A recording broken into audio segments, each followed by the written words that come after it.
La corruption aime le silence, mais l'Ukraine n'est pas la Russie. Voilà ce qu'on entend aujourd'hui dans les rues de Kiev. Un peuple en colère, un peuple trahi, un peuple qui se lève, non pas contre Moscou, mais contre son propre régime. Zelensky, l'homme que l'Occident nous a présenté comme le héros de la liberté, vient de franchir une ligne rouge, et les Ukrainiens ne se taisent plus. Le 22 juillet, une décision historique, ou plutôt catastrophique, est prise par la Rada, le Parlement ukrainien. 263 députés votent pour une loi qui supprime l'indépendance des deux agences principales anticorruption du pays, la NABU et la SAP. Ces agences que l'Union européenne et les États-Unis ont créées et financées depuis 2014, ces agences qui menaient des enquêtes sur des proches de Zelensky. Coïncidence? Non. Riposte. La police de Zelensky a même osé accuser les enquêteurs d'être des agents russes, puis elle les a perquisitionnés. Une méthode soviétique au cœur d'un régime censé défendre la démocratie. À Kiev, mais aussi à Lviv, Dnipro, Odessa, Kharkiv, des milliers de manifestants crient leur indignation. Le slogan le plus entendu, Zelensky est un diable. Honte, des scènes jamais vues depuis le début de la guerre en 2022.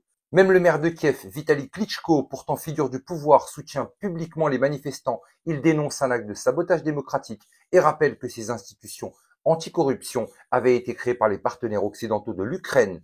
Mais Zelensky, lui, signe la loi, sans sourciller, dans une capitale en couvre-feu. La foule brave l'interdit, parce que ce qu'elle affronte n'est plus qu'un envahisseur extérieur, mais le visage même de l'oppression intérieure. Du côté de Bruxelles, la gêne est palpable. Ursula von der Leyen, la présidente non élue de la Commission européenne, exige des explications. Berlin s'inquiète de ce que cela pourrait signifier pour l'adhésion de l'Ukraine à l'Union européenne. Mais en réalité, rien ne change. L'argent continue d'affluer à Kiev, les armes aussi, et le discours reste le même. Zelensky est un partenaire fiable. Même lorsque l'OCDE avertit, cette loi met en danger les investissements étrangers, y compris dans la défense, et même quand les manifestations ukrainiens appellent l'Europe à l'aide. Mais cette fois, un message inattendu est venu de Washington, la voix qui brise le consensus, celle de Marjorie Taylor Greene, députée républicaine au Congrès américain. Et ces mots résonnent très fort. Zelensky est un dictateur, expulsez-le. Elle appelle à cesser immédiatement toute aide militaire et financière à l'Ukraine. Elle félicite les manifestants. Bravo au peuple ukrainien. Expulsez-le du bureau. L'Amérique doit cesser d'envoyer de l'argent et des armes. Greene n'est pas la seule voix à s'interroger.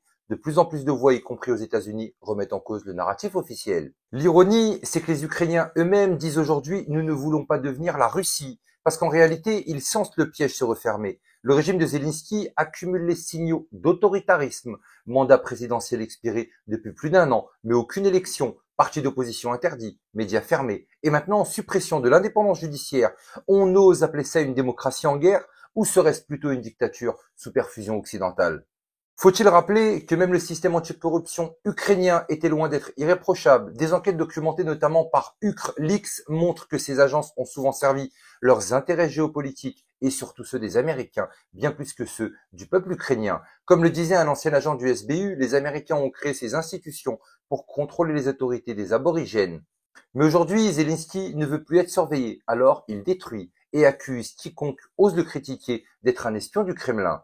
Officiellement, l'Ukraine est en guerre contre la Russie, mais sur le terrain, une autre guerre fait rage, celle entre le peuple ukrainien et ses propres dirigeants. Pendant que les bombes russes pleuvent, pendant que les civils meurent, pendant que les militaires manquent de munitions, les proches de Zelensky, eux, s'enrichissent. La production de drones, les contrats militaires, l'aide étrangère, tout est suspect. Même Donald Trump a laissé entendre que les 350 milliards de dollars envoyés à l'Ukraine auraient pu être détournés. Mais chut, il ne faut pas en parler. La symbolique est forte. Un chasseur Mirage 2000 français s'est écrasé en Ukraine, officiellement à cause d'un problème technique. Mais ce crash résume tout. L'aide occidentale ressemble de plus en plus à une opération de communication, à du recyclage d'armements dépassés, à un mirage qui s'écrase sur la réalité. Et pendant ce temps, en France, on a 10 millions de pauvres, une dette abyssale et des jeunes leaders comme Jean-Noël Barrot qui veulent encore épuiser l'économie russe. Des négociations ont pourtant lieu. Aujourd'hui, en coulisses à Istanbul, des émissaires russes et ukrainiens discutent, échangent de prisonniers, trêve humanitaire, mémorandum. Mais Zelensky ne peut pas signer, pas tant qu'il est tenu par Washington, pas tant qu'il est obsédé pour sa survie politique et surtout pas tant qu'il n'a pas écrasé toute opposition intérieure. Alors, qui est vraiment Volodymyr Zelensky aujourd'hui? Le héros de la liberté ou le fossoyeur de la démocratie ukrainienne?